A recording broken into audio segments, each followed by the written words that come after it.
By most measurements, America's public education system is failing its students. Among other industrial nations, the U.S. lags in science and math scores and is rated next to the bottom in educating students to compete in the global economy. With millions of young lives at stake and an education system in crisis, is it time to send in the troops? I just can't say enough about JROTC. We need to be every place. It's very important. At the high school level, it's just too soon to start bending them, indoctrinating them with a favorable impression of the military. Yeah, I'm going straight into the Army.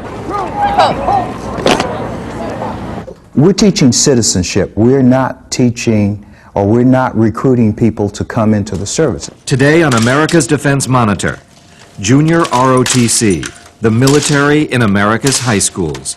Is it developing citizens or soldiers?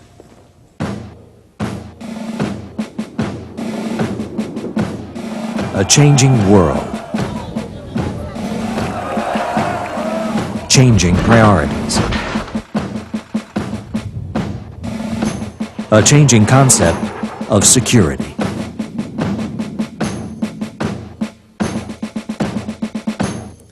America's Defense Monitor, television for changing times.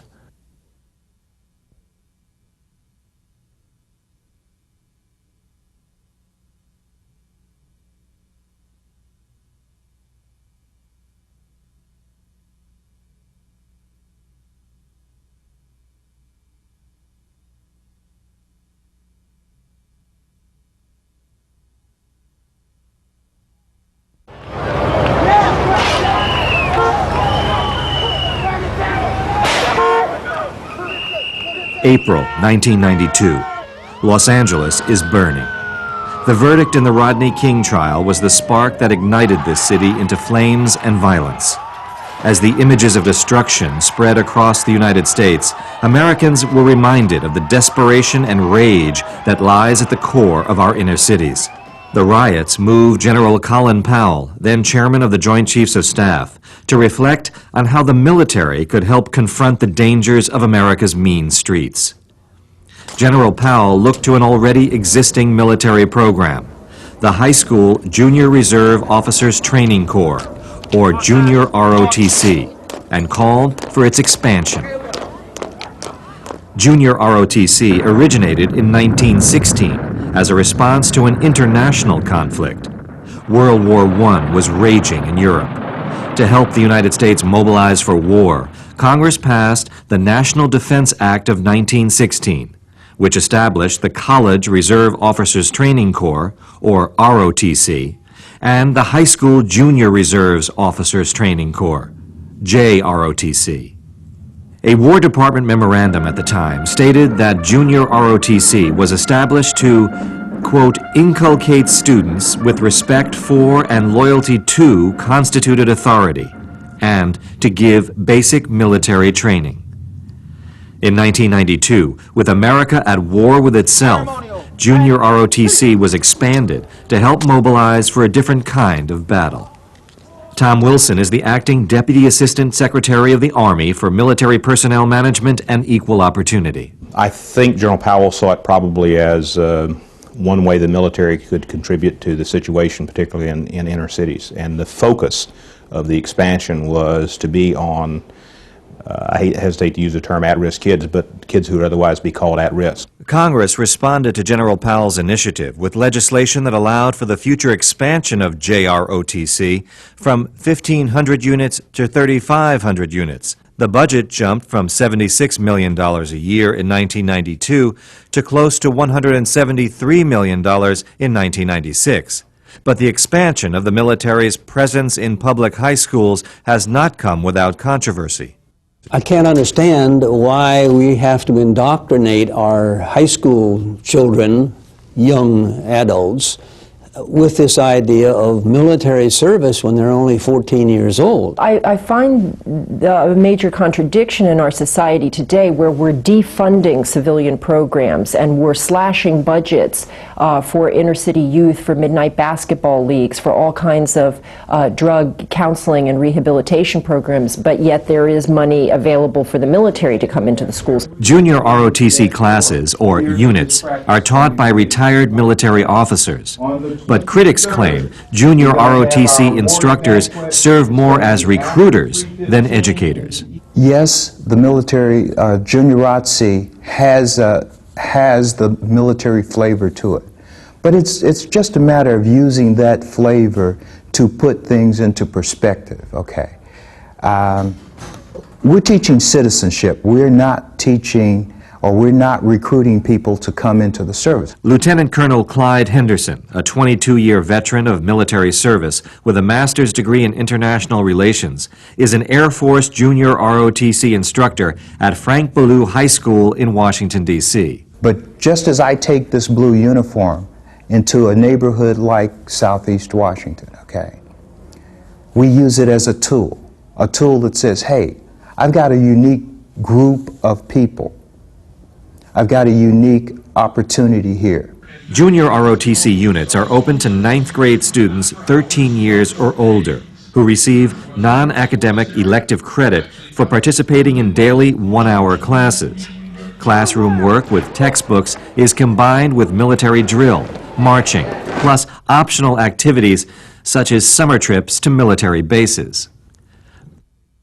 One day a week, junior ROTC students wear their uniforms to school.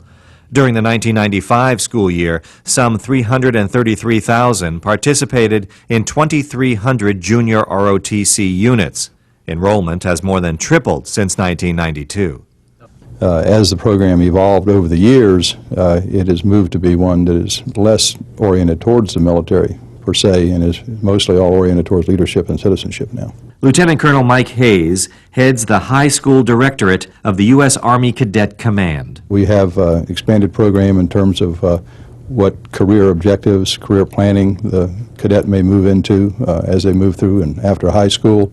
One of the things of saving at-risk students is to give them positive things to be involved in. If they're here practicing their drill steps, or they're practicing their rifle swings, and, you know, as you saw, they're marching. If they're here after school practicing that, that's less time for them to be on the street corner, possibly involved in something else. Well, the JROTC programs come into the public schools alleging that they're going to deal with all of the problems of today's youth, the problems of public education, whether it's discipline, drugs, whatever. They make this claim. I see them essentially as sort of a false god, and when times get tough, people often turn to false gods. Harold Jordan is coordinator of the National Youth and Militarism Program of the American Friends Service Committee, a Quaker organization. AFSC has released a 2-year study of junior ROTC programs at high schools across the country, entitled Making Soldiers in the Public Schools. Much more attention is paid to telling young people how to enlist in the military than is paid to showing young people how to pursue a variety of career options. As far as military recruiting is concerned, we have no active involvement in recruiting through the junior ROTC program. But you can't, I don't think, get away from the sense of affiliation with the particular service's uniform and the tradition and history of the service. I mean, there's that, but you can't automatically make the leap from that to an active recruiting effort. Department of Defense statistics for 1993 show that of those high school students who graduate from junior ROTC, 45% enter some branch of the service, a figure much higher than the overall enlistment rate for high school students. Junior ROTC advocates counter that most students enter the program already heading for a military career. Well, the main purpose for me joining ROTC was because I wanted some military experience before I really truly joined the military. I'm going into the military because they're going to pay for my schooling. Those who criticize junior ROTC for primarily being a recruiting tool for the military point to the intense competition among the services for quality recruits. I was able to experience this competition firsthand. I dialed an 800 number and asked for information about junior ROTC. The Army sent me material through the mail. This was followed by information about Army ROTC. The Navy then sent me a brochure and invited me to join them.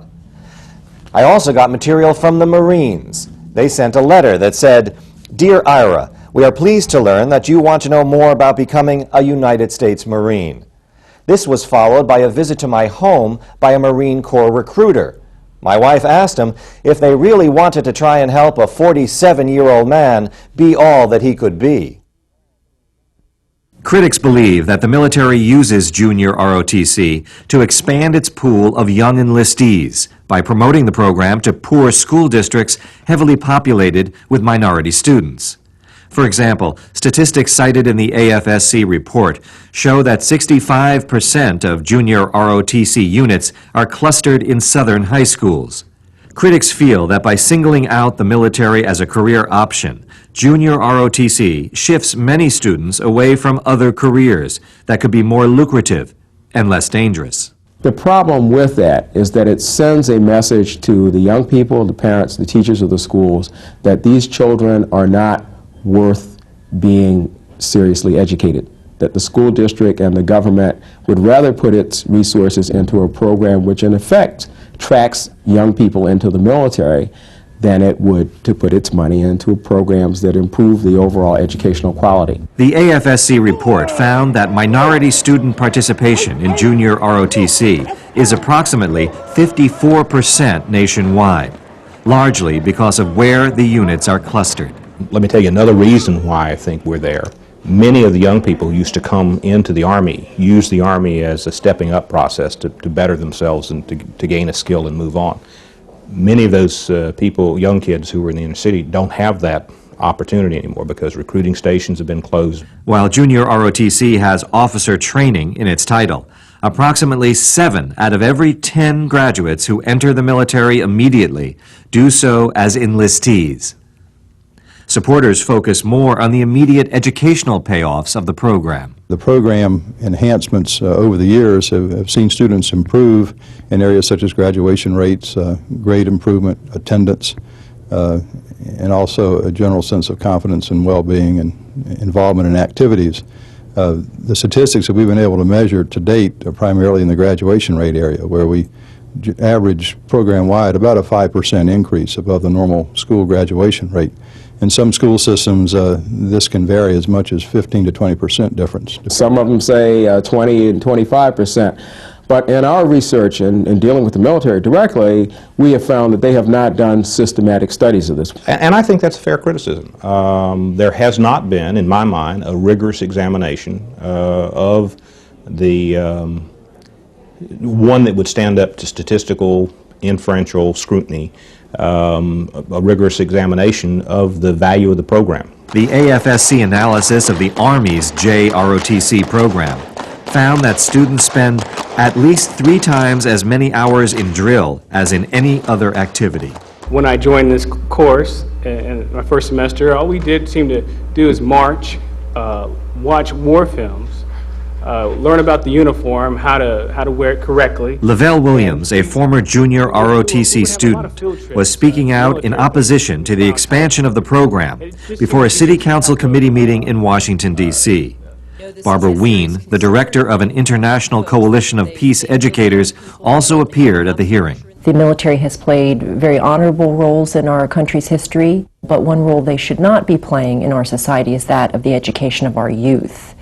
I don't think they're trained in educational methods and pedagogical approaches that are sound, and that's not the role of the military in a civilian society. The stated mission of junior ROTC is to motivate young people to be better Americans. Textbook topics include citizenship, leadership, drill, physical fitness, and American military history. Additional sections deal with career choices, the role of the particular armed service, and optional subjects like marksmanship and safety. The military chooses the instructors, they choose the curriculum, the textbooks. There is no certification on the part of the public schools for these junior ROTC instructors. I have found that their teaching standards are very poor. and that they are not presenting quality materials in the classroom? Okay, there's a lot of oversight. First of all, the school itself, there's an assistant principal over our particular subject area, and he makes occasional drop-in visits to see how it's going, to watch the teachers instruct, to get a sense of what's happening in junior ROTC. Critics of the junior ROTC curriculum cite a report by the San Diego School Board, one of the few examples they say of real school board oversight. In the review, the San Diego Board noted that, quote, many historical events are presented in narrow, simplistic ways. The narrative style is didactic and doesn't encourage critical thinking, and generally, only the military point of view is presented. The AFSC report compared an Army Junior ROTC history text coverage of the Vietnam War to a civilian text and found that the Junior ROTC discussion centered on the argument that the Vietnam War was necessary because the United States took on and should continue to assume, quote, the responsibility for being the world's police officer for democracy. Protests and disagreements about the war were presented as, quote, a threat to national security. In comparison, the AFSC report states the civilian text coverage of Vietnam more fully confronted the causes and controversy surrounding the war. The principal of the school basically is responsible for the educational process that goes on. We have recently formed a curriculum review committee, which our command oversees, that is composed of civilian educators and administrators, as well as some of our instructors and administrators in the military. And if we have critics that find that certain aspects of our curriculum may need to be improved or is not as relevant as it should be, we're continually taking recommendations in that area and evaluating them. There have been many, many criticisms of the curricula of the JROTC program, and as a result, they are making efforts to update them and make them more relevant and more accurate. At one time, the Army was teaching that the subjugation of the Indian tribes was a glorious accomplishment of the U.S. Army. Rear Admiral Eugene Carroll served as Director of Military Operations for U.S. forces in Europe and the Middle East. The uniform is very impressive to a teenager. Brass buttons and ribbons and epaulets. A gun is another symbol of power, of authority, and that's not a good signal to be sending to these impressionable young people. There are too many guns around already, much less adding one that we tell them it's their duty to learn how to shoot. Marksmanship is an optional part of the junior ROTC program. The purpose of having marksmanship training in our program is to reinforce the purpose of our program, which is to build self-confidence and self-esteem, and it's also a very strong safety factor in how to handle firearms and weapons and how to treat them properly. I don't want people to be trained in how to use guns at all. I want people to be trained in how not to use guns when they have problems with people. Well, nationwide, we have a murder problem, and put it like that. We have a serious young people getting out, killing each other problem, and ROTC does not have that problem. If you go out to some of the high schools in Maryland where they have junior ROTC, the shooting range is in beautiful condition and the rooms for the ROTC instructors are very pristine while the rest of the school is falling apart. So I don't understand where the priorities are in this particular instance. We're looking at school districts where there's been a real trade-off between junior ROTC and other programs. In a northern New Hampshire school district, I think it's called the White Mountain School District, 4 teachers were laid off when JROTC was brought in. This is an abomination. It's common knowledge that many of America's schools are suffering from a lack of resources. Internationally, the United States lags in public education spending, ranking 9th in the world. But the picture is bleakest for poorer schools. In some states, the richest, usually suburban public schools, often outspend poorer schools by as much as 5 to 1. The junior ROTC program has been seen by under-financed school districts as a source of funding help. It's a cheap program for the school system in terms of the amount of money they have to invest in it. You couldn't buy the same number of instructors if you handed that money to the Department of Education, for example, to give a grant to the school. Typically, the Department of Defense and the local school will split the cost of raising the junior ROTC instructor's retirement pay to the active duty level. The military also provides uniforms, equipment, and supplies. But critics of the program maintain that in most cases, junior ROTC is no bargain for high schools or taxpayers. Well, we provide all kinds of infrastructure and support, janitorial services, extra hours for the school to be open for junior ROTC, transportation costs and others, and there are hidden costs to the school that don't surface until a year or two after the program has begun. San Diego's school district conducted a study that showed that with the partial salaries for 2 instructors, benefits, clerical support, facilities, and other expenses, the cost of running 8 junior ROTC units was $300,000 more than regular academic classrooms. As the authors of the AFSC report noted, expense factors do differ from school to school. We don't go into the schools unless we're invited. It's not a program where we show up on their doorstep and say, look what a good thing we've got for you. We in fact have over 70 applications right now for programs that we can't start, that are now going to be on a waiting list indefinitely until we can get additional funding. From what I've seen, it works both ways, that there are some schools that are looking for JROTC units, and there are other places where the military is targeted. The school for JROTC. In the state of Pennsylvania, for example, every legislator in the state Congress has received a letter, which we have a copy of, saying that the government's in the process of expanding JROTC, and we want your help in identifying schools for possibly locating JROTC units. Many schools are also attracted by a program that promises to deliver discipline. What a lot of administrators want is young people who will, quote, pull their pants up and say yes sir and yes ma'am. No matter what you do in life, there's always going to be somebody above you.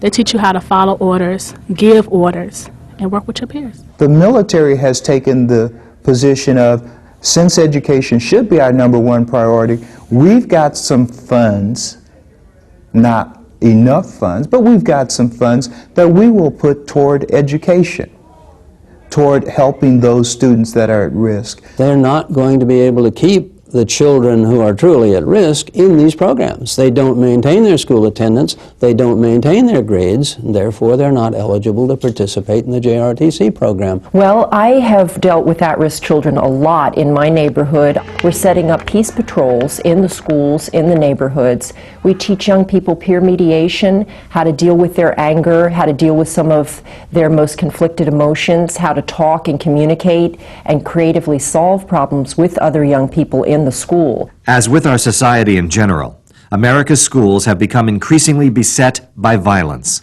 In response, educators are turning to conflict resolution programs. Where we've introduced nonviolent conflict resolution curricula, we have seen a reduction of gang problems, violence problems, about 50% in the first 2 years. We do find that there are other ways of introducing discipline and guidance with the young people, helping them resolve their own problems. We are looking at what's out there in education on conflict resolution, working through the contractors that we have to develop lessons that are relevant for our program. Before I came in ROTC, I used to fight and stuff, and ever since I've been in here, I haven't been fighting. So what does it mean for an organization whose strength and whose purpose is to prepare for and to fight wars to teach nonviolent ways of resolving conflict? It's a function that this military is ill-suited for. In many ways, the debate on junior ROTC comes down to how you view the role of the military in today's society. Our military today really don't have an enemy. It's very hard to look around the world and say there's anybody out there threatening the United States of America, and we're going to have to mount the troops and send them to war. Once you lose this focus, then you start looking for new tasks, new reasons to justify your existence. I don't think of JROTC as trying or looking for a way of maintaining its relevancy. I think there's a call, an essential call out for programs that provide some of the things that we, after the Cold War, are missing in our society. The United States spent an estimated $12 trillion to fight the Cold War. We invested in and built the world's preeminent military. But for all our military might, we are lagging behind the rest of the developed world in our ability to educate our children. Internationally, the U.S. ranks 15th in science scores, 12th in math scores and 12th in student-to-teacher ratios. And we are burdened with dropout rates that each year send hundreds of thousands of our children towards an uncertain future. Junior ROTC proponents see the military as having the resources to help confront these problems. Retired military officers are committing themselves to making a difference in the lives of high school students. But critics conclude it's inappropriate to allow the military special access to high schools where they promote values that they say emphasize obedience and an uncritical view of American history. Those who oppose junior ROTC call for more federal support for education programs.